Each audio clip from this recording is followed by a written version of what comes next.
ডিম ছাড়া আবার প্যানকেক বানানো যায় নাকি? হ্যাঁ, যায়। আজকে আপনাদের মাঝে সেই রেসিপি শেয়ার করব। ডিম ছাড়া খুব অল্প সময়ে কীভাবে প্যানকেক বানাবেন।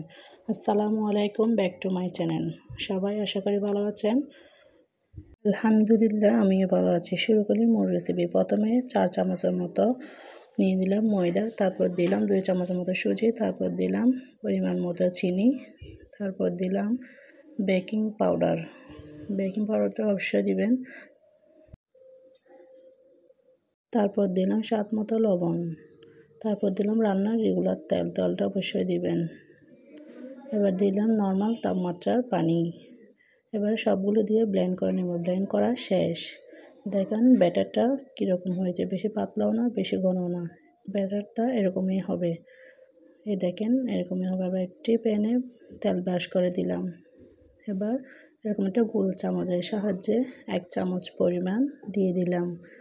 একটু ঢাকনা দিয়ে কয়েক মিনিট দেওয়ার পরে দেখেন কিভাবে অনেকগুলো জালি বিশিষ্ট কীভাবে খুব সুন্দর করে ফুটে উঠেছে। একটা দিয়ে আবার একটু ঢাকনা দিয়ে দিলাম। তারপর দেখেন হয়ে গেল। 1 মিনিট অথবা 30 সেকেন্ডের মতো লাগে, বেশিক্ষণ লাগে না। এভাবে করে সবগুলো বানিয়ে নিলাম। দেখুন কতটা সফট হয়েছে, আপনারা হাতে নিয়ে বুঝতে পারতেছেন। এবং পিছনের কালারটা দেখেন অনেক সুন্দর হয়েছে। এটা চিনি দেওয়ার কারণে আপনারা এমনিতেও খেতে পারবেন, চাইলে মিষ্টি কুমড়োর সাথেও খেতে পারবেন। সবাই ভালো থাকবেন, সুস্থ থাকবেন। আল্লাহ হাফেজ।